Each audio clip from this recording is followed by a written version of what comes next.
Good morning students. एक बार फिर आप सभी का जीव विज्ञान की ऑनलाइन कक्षा में स्वागत है। डियर स्टूडेंट, लास्ट वीडियो में हमने आपको मृदा जल, अपवाही जल के बारे में बताया था। साथ में हमने आपसे चर्चा की कि पादप के कौन से अंगों के द्वारा जल का अवशोषण किया जाता है। जैसे हमने आपको बताया था कि निम्न श्रेणी के जो पादप होते हैं, खासतौर से शैवाल और कवक, उनमें जल अवशोषण के लिए कोई विशेष प्रकार का अंग नहीं पाया जाता है और उनके संपूर्ण शरीर से ही क्या है, जल का क्या किया जाता है, अवशोषण किया जाता है। उसके पश्चात हमने आपको बताया था ब्रायोफाइटा पादपों में, ब्रायोफाइटा पादपों के अंदर क्या पाए जाते हैं, मूलावास पाए जाते हैं और उन्हीं मूलावासों के द्वारा क्या होता है, जल का अवशोषण किया जाता है। उसके पश्चात हमने टाइडोफाइटा, जिम्नोस्पर्म और एंजियोस्पर्म यानी कि पुष्पीय पादपों पर आपसे बात की और आपको बताया कि इन सभी के अंदर क्या है, सुविकसित जड़ तंत्र पाया जाता है, मूल तंत्र पाया जाता है, रूट सिस्टम पाया जाता है। ठीक है, जिसके द्वारा ये जल का क्या करते हैं, अवशोषण करते हैं। उसके पश्चात हमने आपको बताया जड़ के भाग। जड़ के दो भाग होते हैं, एक तरुण भाग होता है, दूसरा कौन सा भाग होता है, परिपक्वन भाग होता है। तरुण भाग, जो तरुण क्षेत्र होता है, उसके द्वारा जल का अवशोषण किया जाता है और परिपक्वन क्षेत्र के द्वारा जल का अवशोषण नहीं किया जाता, क्योंकि इस क्षेत्र की जो कोशिकाएं होती हैं उनमें लिग्निफिकेशन और सुवेरीकरण की क्रिया पाई जाती है, जिसके कारण वो जल के प्रति कैसी होती है, अपारगम होती है। इसके पश्चात हमने लास्ट वीडियो में आपको बताया कि तरुण क्षेत्र या तरुण जो भाग होता है, जड़ का तरुण भाग होता है, उसको 5 भागों में बांटा गया है।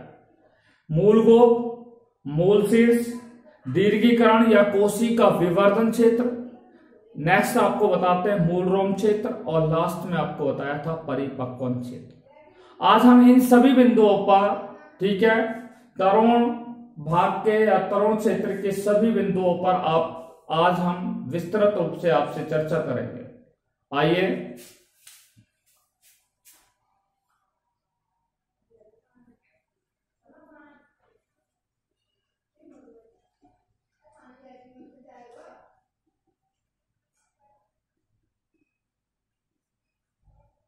Lesson number 6,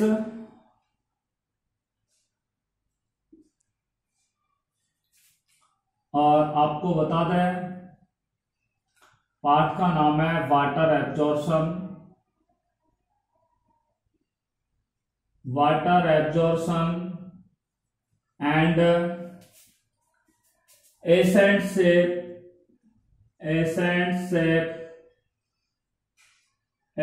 shape of plants in plants, not of plant, in plants. देखिए, जल अवशोषण और पादपों में जल अवशोषण और रसारोहण आज का हमारा टॉपिक है। जो हम बात कर रहे हैं जड़ के भागों के बारे में, part of root. Part of root पर आपसे चर्चा हमारी चल रही थी और आपको बताया था कि जड़ के मुख्य रूप से 2 भाग होते हैं। एक को तरुण क्षेत्र के नाम से जाना जाता है और दूसरे को परिपक्वन क्षेत्र के नाम से, या परिपक्वन क्षेत्र न बोले तो एक को प्रौढ़ क्षेत्र के नाम से भी क्या है, जाना जाता है। ठीक है, देखिए सबसे पहले हम इनका एक डायग्राम बना रहे हैं। देखिए, ये हमारी अर्थ क्रस्ट है, ठीक है,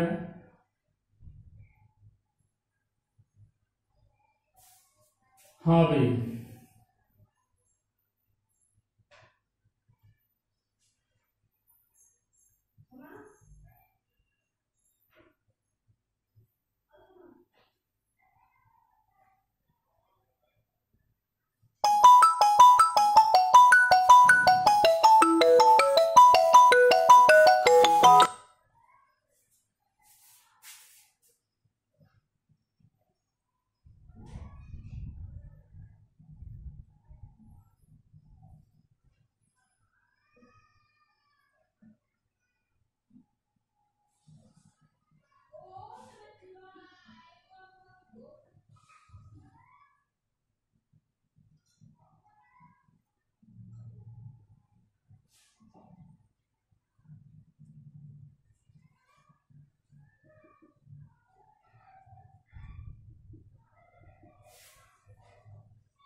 देखिए इस भाग को कहा जाता है परिपक्वन क्षेत्र। परिपक्वन क्षेत्र इनको कहते हैं मूल रोम। ठीक है, ये कहलाता है हमारा मूल गोप, इसे कहते हैं मूल शीर्ष। इस वाले भाग को कहा जाता है दैर्ध्य क्षेत्र, दैर्ध्य वृद्धि क्षेत्र, या इसे दीर्घीकरण क्षेत्र भी कहते हैं।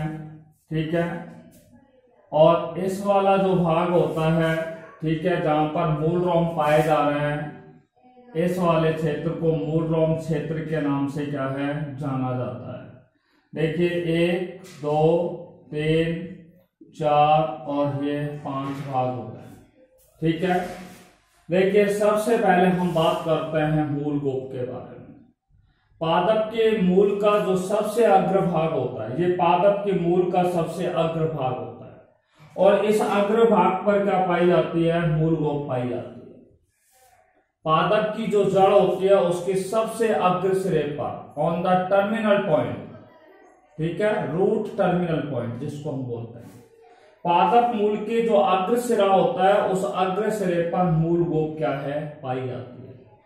ये मूल गोप नामक संरचना कैसी होती है आपको बता दूं, यह छोटी होती है, पतली होती है, और कैसी होती है, टोपी के आकार की होती है।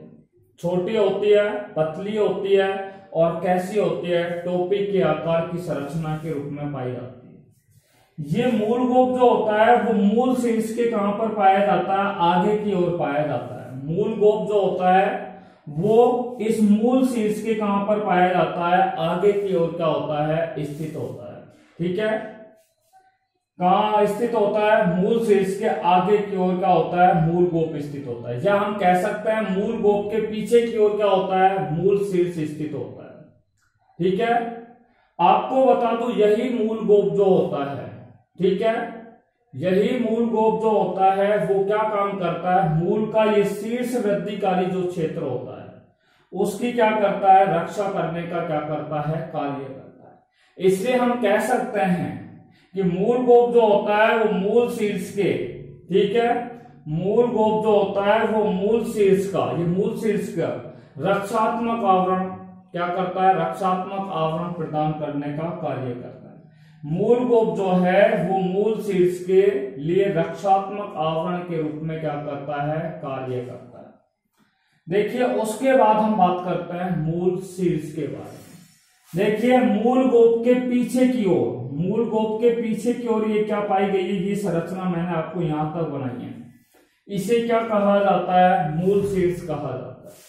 तो मूल गोप के पीछे की ओर क्या पाई जाती है, मूल शीर्ष स्थित होता है। यानी कि ये कैसा स्थिति में होता है, सब टर्मिनल स्थिति के अंदर होता है, उपांत अवस्था के रूप में क्या है पाई जाती है। यह मूल शीर्ष के अंदर ये कोशिकाएं जो होती है वो विभाजनशील होती है। मूल शीर्ष में जो कोशिकाएं पाई जाती है वो कैसी होती है, ये कोशिकाएं विभाजनशील होती है। जिन कोशिकाओं को क्या कहते हैं, विभजोतक, विभजोतक क्षेत्र के नाम से भी उसे क्या है जाना जाता है, या इसे मेरिस्टेम एरिया के नाम से भी क्या है, मेरिस्टेम एरिया के नाम से भी इसे क्या है जाना जाता है। किस एरिया के नाम से, मेरिस्टेम या विभजोतक क्षेत्र भी इसे कहा जाता है। तो मूल शीर्ष के अंदर विभाजनशील कोशिकाएं पाई जाती है, उन्हीं विभाजनशील कोशिकाओं को विभजोतक क्षेत्र कहा जाता है। इस भाग के द्वारा ध्यान से सुनिए, मूल शीर्ष वाला जो भाग होता है, इस शीर्ष यानी कि इस मूल शीर्ष वाला जो भाग होता है, इस भाग के द्वारा जो विलय होता है, ठीक है, उस विलय का अवशोषण जो होता है वो बहुत अधिक तेजी के साथ होता है। यानी कि हम कह सकते हैं कि मूल शीर्ष के द्वारा विलय का अवशोषण बहुत ही तेज गति से, ठीक है, या बहुत अधिक तेजी से होता है। ठीक है, तो विलय पदार्थों का अवशोषण सर्वाधिक रूप से इसी मूल शीर्ष के द्वारा होता है। ठीक है, विलय पदार्थों का अवशोषण इसके द्वारा बहुत तेजी से होता है। अब बात करते हैं, देखो ये मूल शीर्ष हमने अलग कर दिया है। मूल शीर्ष के बाद ये वाला भाग है, इसे कहते हैं द्वैधारीय वृद्धि क्षेत्र, या इसे दीर्घीकरण क्षेत्र, या इसे कोशिका विवर्धन क्षेत्र के नाम से भी इसे क्या है जाना जाता है। देखिए ये मूल शीर्ष के पीछे की ओर या विभजोतक क्षेत्र के पीछे की ओर क्या पाया जाता है, द्वैधारीय वृद्धि क्षेत्र या दीर्घीकरण क्षेत्र क्या है पाया जाता है। जिसकी कोशिकाएं, ठीक है, यानी कि इसमें जो कोशिकाएं होती हैं, दीर्घीकरण क्षेत्र में जो कोशिकाएं होती हैं वो लंबाई में क्या करती है, वृद्धि करती है। इसलिए मैंने आपको दिखाया ये कोशिकाएं लंबाई में क्या करती है, वृद्धि करती है। ठीक है, तो द्वैधारीय वृद्धि क्षेत्र की कोशिकाएं जो होती हैं वो लंबाई में क्या करती है, वृद्धि करती है। लंबाई में क्या करती है बेटा, वृद्धि करने का कार्य करती है। कौन से क्षेत्र की कोशिकाएं, दीर्घीकरण क्षेत्र की कोशिकाएं, या कोशिका विवर्धन क्षेत्र की कोशिकाएं, या द्वैधारीय वृद्धि क्षेत्र की जो कोशिकाएं होती हैं वो लंबाई में क्या करती हैं, वृद्धि करती है। ठीक है, इस भाग के द्वारा जल का अवशोषण जो होता है वो बहुत ही धीमी गति से होता है। दीर्घीकरण क्षेत्र के द्वारा जल का अवशोषण जो होता है, वाटर एब्जॉर्प्शन होता है, वो वाटर एब्जॉर्प्शन कैसे होता है, बहुत ही धीमी गति से होता है। दीर्घीकरण क्षेत्र के द्वारा जल का अवशोषण कैसे होता है, बहुत ही धीमी गति से होता है। बात समझ में आ गई। अब आपको बता दें ये द्वैधारीय वृद्धि क्षेत्र या दीर्घीकरण क्षेत्र के पीछे की ओर ये क्षेत्र पाया जाता है, जिसे हम कौन सा क्षेत्र कहते हैं, मूल रोम क्षेत्र के नाम से जानते हैं। रूट हेयर रीजन के नाम से इसे क्या है जाना जाता है। किस नाम से जाना जाता है, मूल रोम क्षेत्र के नाम से क्या है जाना जाता है। इस क्षेत्र में क्या पाए जाते हैं, ये मूल रोम पाए जाते हैं। और मैंने आपको पहले बताया था कि जो मूल रोम होते हैं वो बाह्य त्वचा पर क्या होती है, जड़ की जो बाह्य त्वचा होती है, जड़ की जो एपिडर्मिस होते हैं, उस एपिडर्मिस पर अतिवृद्धि के रूप में ये संरचना क्या होती है, निकलती है, जिसे क्या कहा जाता है, मूल रोम कहा जाता है। क्या कहा जाता है, मूल रोम उन्हें कहा जाता है। इस क्षेत्र के द्वारा सर्वाधिक रूप से जल का क्या किया जाता है, अवशोषण किया जाता है। मूल रोम क्षेत्र के द्वारा जल का अवशोषण, वाटर एब्जॉर्प्शन जो होता है वो सर्वाधिक रूप से होता है। ठीक है, मूल रोम क्षेत्र के द्वारा जल का अवशोषण कैसा होता है, सबसे ज्यादा होता है, सर्वाधिक रूप से होता है। इसी कारण से इस मूल रोम क्षेत्र को क्या कहा जाता है, जल अवशोषण क्षेत्र भी कहा जाता है।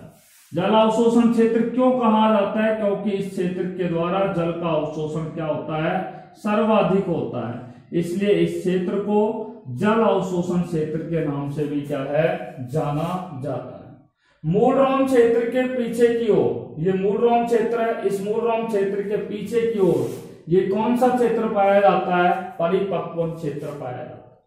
ठीक है, इस क्षेत्र की कोशिकाएं जो पाई जाती है, ये कोशिकाएं, इन कोशिकाओं में एक तो लिग्निन और दूसरा क्या होता है, सुबेरिन। लिग्निन और सुबेरिन का क्या हो जाता है, जमाव हो जाता है।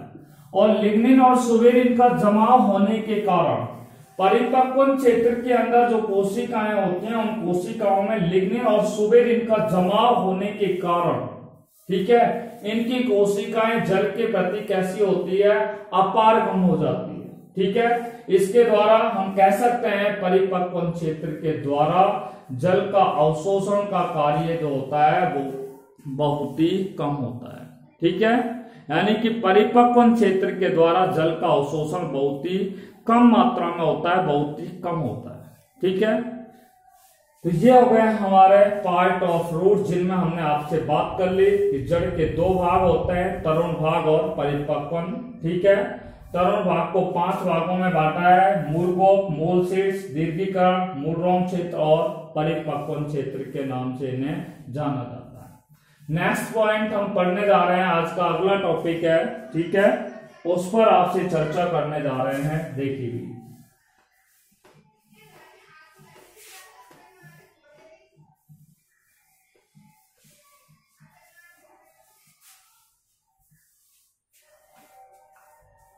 देखिए नेक्स्ट टॉपिक है, ये बहुत ही इंपॉर्टेंट है एग्जाम के लिहाज से, और कई बार बोर्ड एग्जाम में इसमें से सवाल पूछे जा चुके हैं। ठीक है, सिम्प्लास्ट क्या है, एपोप्लास्ट क्या है। अर्थात आज हम जो बात करने जा रहे हैं वो पादपों में जल मार्ग के बारे में बात करेंगे। ठीक है, पादपों में जल मार्ग अगला आज का नेक्स्ट टॉपिक है, पादपों में जल मार्ग।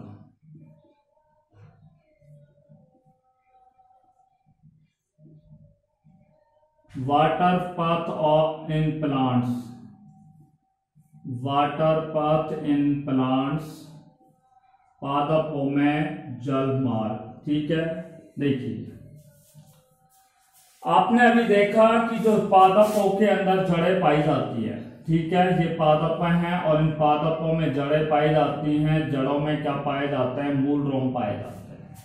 ये क्या है, मूल रोम होते हैं। ठीक है, तो यानी कि जो जड़ होती है वो जल का अवशोषण करता है। पादपों में जल का प्रवेश जड़ के द्वारा होता है और खासतौर से मूल रोमों से होता है। मूल रोमों के पश्चात जो जड़ होता है वो जड़ के अंदर पहुंच जाता है। ठीक है, और जड़ के अंदर पहुंचने के पश्चात जड़ में क्या पाई जाती है, संवहन ऊतक पाए जाते हैं। संवहन ऊतक के रूप में क्या पाए जाते हैं, जाइलम पाए जाते हैं। और वो जाइलम जो होता है वो जल को पौधे के जाइलम जो होता है वो जल को जाइलम के माध्यम से जड़ों से पौधे के विभिन्न भागों तक पहुंचाने का क्या करता है, कार्य करता है। अर्थात पादपों में जल का जो प्रवेश होता है वो मूल रोम से होने के पश्चात, मूल रोम से जल का प्रवेश होने के पश्चात जड़ में क्या होते हैं, जाइलम होते हैं और जाइलम के द्वारा जल का क्या किया जाता है, परिवहन किया जाता है। ठीक है, इस प्रवाह को, इस प्रकार के जल के प्रवाह को क्या कहा जाता है, पार्श्वीय प्रवाह के नाम से उसे जाना जाता है। आइए पार्श्वीय प्रवाह क्या है। ठीक है, पार्श्वीय प्रवाह लेटरल फ्लो क्या है, लेटरल फ्लो। अभी हमने आपको बताया कि ये मूल रोम होते हैं और ये मूल रोमों के द्वारा जल क्या है, जड़ों के अंदर प्रवेश कर गया। प्रवेश करने के पश्चात इन जड़ों के अंदर क्या पाया जाता है, जाइलम पाए जाते हैं। और यही जाइलम क्या करता है, पौधे के विभिन्न भागों तक जल का परिवहन करने में क्या होता है, सहायक होता है। अर्थात जल जो होता है उस जल का मूल रोमों द्वारा, कौन से, किसके द्वारा, मूल रोमों के द्वारा। जल किसके द्वारा ग्रहण किया गया है, ठीक है, मूल रोमों के द्वारा और जड़ों के द्वारा ग्रहण किया गया है। ठीक है, तो जल मूल रोमों से जाइलम तक, मूल रोमों से जाइलम तक, ध्यान से समझना, जल का मूल रोमों से जाइलम तक जल के होने वाले प्रवाह को, या हम कह सकते हैं जल का मूल रोम से जाइलम तक होने वाले प्रवाह को ही पार्श्वीय प्रवाह कहते हैं। जल का मूल रोमों से जाइलम तक होने वाले प्रवाह को ही पार्श्वीय प्रवाह कहा जाता है। अर्थात जल का मूल रोम से जाइलम तक जल के होने वाले प्रवाह को ही क्या कहा जाता है, पार्श्वीय प्रवाह कहा जाता है। ठीक है, लेटरल प्रवाह के नाम से जाना जाता है। जल का जो पार्श्वीय प्रवाह होता है, जल का पार्श्वीय प्रवाह का मतलब मूल रोम से जल जाइलम के माध्यम का, ठीक है, मूल जल जो होता है वो मूल रोम से जाइलम तक, ठीक है, प्रवाहित हो तो वो क्रिया कौन सी कहलाती है, पार्श्वीय प्रवाह कहलाता है। और पार्श्वीय जो प्रवाह होता है उस जल के पार्श्वीय प्रवाह के दौरान जल का परिवहन जो होता है वो 3 पथों के माध्यम से होता है। जल के पार्श्वीय प्रवाह के दौरान, जल के पार्श्वीय प्रवाह के दौरान जल का परिवहन 3 पथों के माध्यम से होता है। ठीक है, अब वो 3 पथ कौन कौन से हैं उनके बारे में हम आपको बता रहे हैं। तो पादपों में इन 3 माध्यमों के द्वारा या 3 पथों के द्वारा क्या है, जल का क्या होता है, प्रवाह होता है। पहला होता है अपलवक, जिसको इंग्लिश में बोलते हैं एपोप्लास्ट पथवे। दूसरा होता है संलवक, जिसको इंग्लिश में बोलते हैं सिम्प्लास्ट पथवे के नाम से जानते हैं। और तीसरा है रसधानी। रसधानी इंग्लिश में बोलते हैं वैक्यूलर पाथवे। ठीक है।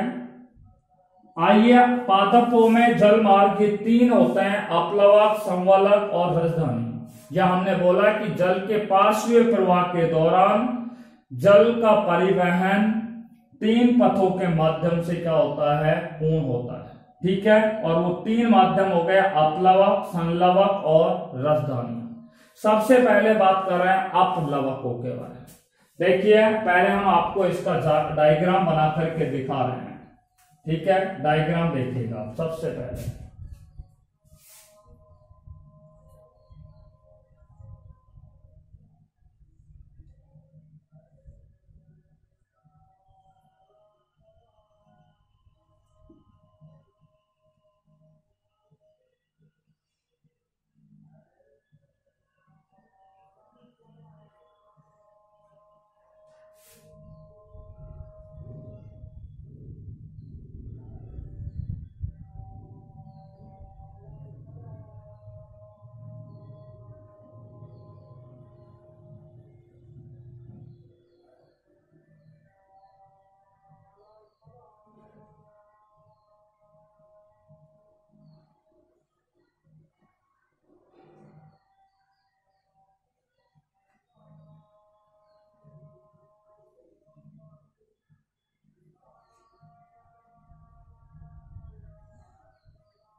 हाँ भी, ये भाग कहलाएगा कोशिका भित्ति, जिसको इंग्लिश में बोलते हैं सेल वॉल, कोशिका भित्ति।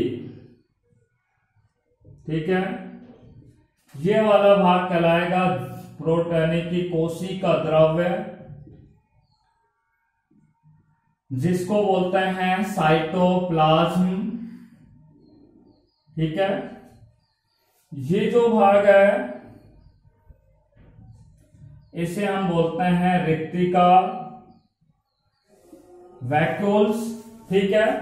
और सबसे अंतिम जो पार्ट है, जिसका भी मैं नाम बता देता हूं, ये रिक्तिका हो गई, और ये वाला भाग कहलाएगा टोनोप्लास्ट। टोनोप्लास्ट। सबसे पहले हम बात कर रहे हैं अपलवक, ठीक है, पथ के बारे में। ठीक है। अपलवक पथ क्या है? देखिए, इसमें जल का जो प्रवाह होगा, ठीक है, वो खास तौर से कोशिका भित्ति। अपलवक में जो जल का प्रवाह होता है वो कोशिका भित्ति सेल वॉल के जरिए। जल का प्रवाह जो होता है वो कोशिका भित्ति के द्वारा होता है। कोशिका भित्ति के मध्य क्या होते हैं, या कोशिका के मध्य अंतरकोशिकीय जो अवकाश होते हैं, जिनको अंतरकोशिकीय अवकाशों को बोलते हैं इंटरसेल्युलर स्पेस। इंटरसेल्युलर स्पेस, अंतरकोशिकीय अवकाश। ये अंतरकोशिकीय अवकाश है। ठीक है। ये वाला भाग है वो अंतरकोशिकीय अवकाश है। ठीक है भैया, ये अंतरकोशिकीय अवकाश है जो मैं आपको दिखा रहा हूं। तो आपको पता लग गया है कि जल का प्रवाह, ठीक है, अपलवक के अंदर जल का जो प्रवाह होता है वो किस में होता है, कोशिका भित्ति में। ये कोशिका भित्ति, और किस में होता है, अंतरकोशिकीय जो अवकाश होते हैं, उन अवकाशों के द्वारा जल का क्या होता है, प्रवाह होता है। परिभाषा क्या हुई कि पादपों में जल का प्रवाह, पादपों में जल का प्रवाह निर्जीव कोशिका भित्ति एवं कोशिका के मध्य अंतरकोशिकीय अवकाशों में होता है। किसमें होता है, अंतरकोशिकीय अवकाशों में होता है। ठीक है। तो ये अंतरकोशिकीय अवकाश होते हैं और ये कोशिका भित्ति होते हैं। कोशिका भित्ति और कोशिका के मध्य अंतर कोशिकीय अवकाशों के माध्यम से क्या होता है, जल का प्रवाह होता है, उसे ही क्या कहा जाता है, अपलवक प्रवाह कहते हैं। परिभाषा क्या हुई कि पादपों में जल का प्रवाह निर्जीव कोशिका भित्ति व कोशिका के मध्य अंतर कोशिकीय अवकाशों के द्वारा होता है। इस मार्ग को ही क्या कहा जाता है, अपलवक जल मार्ग कहा जाता है। क्या कहा जाता है, अपलवक जल मार्ग कहा जाता है। इसमें जल का जो प्रवाह होता है, अपलवक के अंदर जो जल का प्रवाह होता है वो अनकंट्रोल्ड होता है, अनियंत्रित होता है। जल का प्रवाह कैसा होता है, अनियंत्रित होता है और विसरण की क्रिया द्वारा होता है। इस पथ के अंदर जो जल का प्रवाह होता है वो किसके द्वारा होता है, विसरण के द्वारा होता है। ठीक है, अपलवक में जल का प्रवाह किसके द्वारा होता है, विसरण के द्वारा होता है। देखो पादपों की जो जड़ें होती हैं, ध्यान से सुनना, पादप की ये जड़ है और जड़ का ये सबसे बाहरी भाग है, उसको बोलते हैं एपिडर्मिस। ध्यान से सुनना, अभी मैं और कुछ बताने जा रहा हूं आपको। और इस एपिडर्मिस के नीचे क्या पाई जाती है, एंडोथीसियम। एंडोथीसियम जिसको अंतःत्वचा के नाम से जाना जाता है, एंडोथीसियम जिसको क्या बोलते हैं, अंतःत्वचा के नाम से जाना जाता है, अंतःत्वचा के नाम से जाना जाता है। तो पादपों की जड़ों के अंदर क्या पाई जाती है, अंतःत्वचा पाई जाती है। ठीक है, क्या पाई जाती है, अंतःत्वचा पाई जाती है।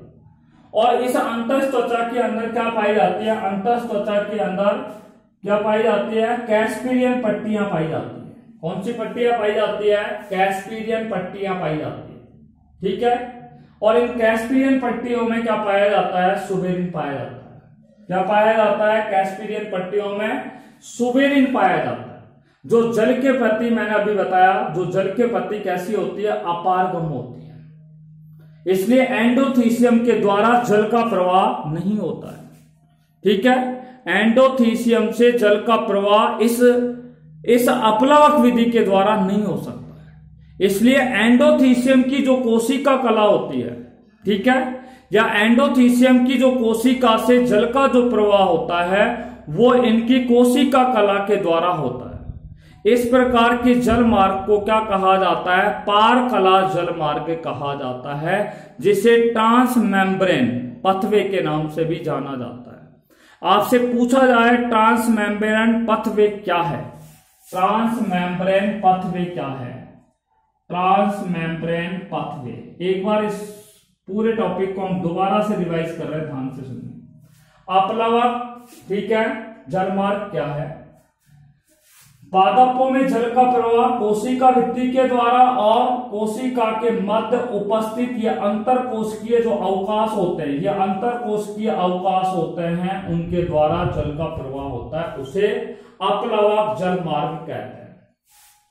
इसमें जल का प्रवाह अनियंत्रित होता है और जल का प्रवाह किसके द्वारा होता है, विसरण की विधि के द्वारा होता है।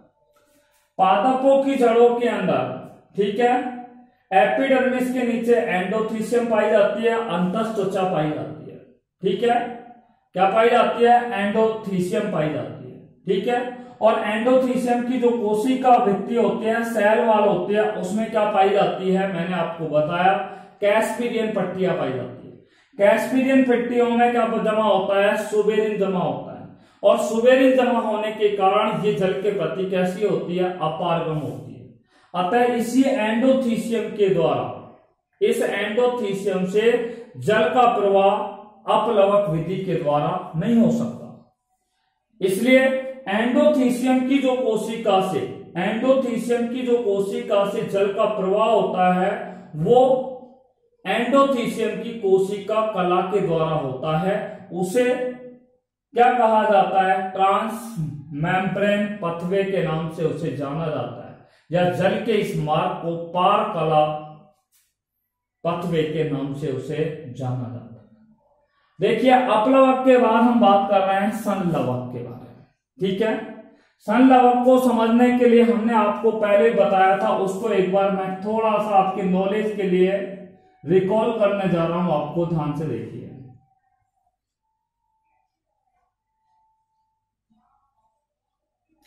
देखिए मैंने आपको लास्ट क्लास में 11वीं क्लास में आपको बताया था कि पादपों की कोशिकाएं होती हैं, उन कोशिकाओं के मध्य क्या है, सूक्ष्म छिद्रनुमा संरचनाएं पाई जाती है। इन सूक्ष्म छिद्रों को क्या कहा जाता है, प्लाज्मोडेस्माटा कहते हैं। और इसी प्लाज्मोडेस्माटा के द्वारा कोशिका में जो भरा द्विद्रव होता है वो एक कोशिका से दूसरी कोशिका में आ और जा सकता है, ठीक है, जिसे हम जीवद्रव कला, ठीक है, या उसे हम जीवद्रव तंतु या उसे प्लाज्मोडेस्माटा कहते हैं। हम बात कर रहे हैं संलवक के अंदर, ठीक है। यहां पे जल का प्रवाह जो होता है वो एक कोशिका से, ये एक कोशिका से दूसरी कोशिका, ये एक कोशिका है, ये कौन सी कोशिका है, दूसरी कोशिका। एक कोशिका से दूसरी कोशिका में जल का जो प्रवाह होता है वो किसके द्वारा होता है, जीवद्रव्य तंतुओं के द्वारा। जीवद्रव तंतु में बोले तो उन्हें क्या कहते हैं, प्लाज्मोडेस्माटा के द्वारा। जल का प्रवाह एक कोशिका से दूसरी कोशिका में, जल का जो प्रवाह होगा वो किसके जरिए होता है, प्लाज्मोडेस्माटा। अभी मैंने आपको बताया प्लाज्मोडेस्माटा, जिन्हें जीवद्रव तंतु भी क्या है कहा जाता है, प्लाज्मोडेस्माटा के माध्यम से होता है, ठीक है। और इस प्रकार के प्रवाह को क्या कहते हैं, संलवक। क्या कहते हैं, संलवक जलमार्ग कहा जाता है। संलवक जलमार्ग किसे कहते हैं, जब जल का प्रवाह एक कोशिका से दूसरी कोशिका में, जब जल का प्रवाह एक कोशिका से दूसरी कोशिका में किसके जरिए होता है, जीवद्रव तंतु या प्लाज्मोडेस्माटा से जीवद्रव द्वारा होता है, उसे क्या कहते हैं, संलवक जलमार्ग कहते हैं। यह प्रवाह जो होता है, यह प्रवाह जो होता है वो किसके द्वारा होता है, परासरण के द्वारा होता है, ऑस्मोसिस के द्वारा होता है। संलवक जो होता है इस पथ के अंदर जल का प्रवाह परासरण के द्वारा होता है, ठीक है। इसमें ऊर्जा की क्या होती है, आवश्यकता होती है, ठीक है। संलवक में ऊर्जा की क्या होती है, आवश्यकता होती है। और ऊर्जा की आवश्यकता होने के कारण संलवक को सजीव पथ भी कहा जाता है। किस नाम से जाना जाता है इसे, सजीव पथ भी कहा जाता है। क्या कहा जाता है, सजीव पथ भी इसे क्या है कहा जाता है। यह मार्ग जो होता है वो अधिकतम, यह मार्ग जो होता है वो अधिकतम कैसा होता है, प्रतिरोध वाला होता है, ठीक है। अधिकतम इसको प्रतिरोध करना पड़ता है। जल को यहां से एक कोशिका से दूसरी कोशिका में जाता है तो जाते समय उन्हें बहुत अधिक प्रतिरोध करना पड़ता है, क्योंकि यहाँ पर ऊर्जा की जरूरत होती है, ऊर्जा की आवश्यकता होती है। ऊर्जा जब काम में आएगी तभी परासरण की क्रिया के माध्यम से इस प्लाज्मोडेस्माटा के द्वारा एक कोशिका से दूसरी कोशिका में जल का स्थानांतरण हो पाता है, ठीक है। इसलिए हम कह सकते हैं कि यह मार्ग जो होता है, संलवक का जो मार्ग होता है वो अधिकतम कैसा होता है, प्रतिरोधक वाला होता है। सबसे अंत में मैं बात कर रहा हूं रसधानियों के बारे में। देखिए जल का प्रवाह कैसे होता है, जल का प्रवाह एक कोशिका से दूसरी कोशिका में होगा। तो एक कोशिका से दूसरी कोशिका में जब जल का प्रवाह होता है तो एक कोशिका से दूसरी कोशिका में जल तो प्रवेश कर गया, परंतु प्रवेश करने के पश्चात वह जल किस में जाता है, रिक्तिका में, और रिक्तिका से टोनोप्लास्ट के अंदर क्या है, प्रवेश करता है, ठीक है। रिक्तिका से टोनोप्लास्ट में से होकर के गुजरता है। इस प्रकार के मार्ग को, यानी कि ये रिक्तिका है, ठीक है, ये तो हो गई रिक्तिका, और ये क्या है, रिक्तिका के अंदर वाला भाग है, ये टोनोप्लास्ट है, इसके अंदर होकर गुजरता है, जिसे क्या कहते हैं, रसधानी मार्ग के नाम से जाना जाता है। रसधानी मार्ग की परिभाषा क्या हुई कि जिसमें जल का प्रवाह, या हम कह सकते हैं इस प्रकार के जल प्रवाह में एक कोशिका से दूसरी कोशिका में, ठीक है, एक कोशिका से दूसरी कोशिका में प्लाज्मा झिल्ली के द्वारा या जीवद्रव कला के द्वारा प्रवेश करता है, ठीक है। एक कोशिका से दूसरी कोशिका में जल का प्रवाह किसके द्वारा होता है, प्लाज्मा झिल्ली के द्वारा होता है, कोशिका झिल्ली के द्वारा होता है। और कोशिका झिल्ली से, एक कोशिका झिल्ली से दूसरी कोशिका झिल्ली में जल क्या है, प्रवेश कर जाता है, और प्रवेश करने के पश्चात वह जल किसमें प्रवेश करता है? मैंने बताया रिक्तिका और टोनोप्लास्ट में से होकर के गुजरता है, उसी मार्ग को राजधानी कहा जाता है। राजधानी मार्ग की परिभाषा आपको बता रहे हैं, राजधानी पथ क्या है।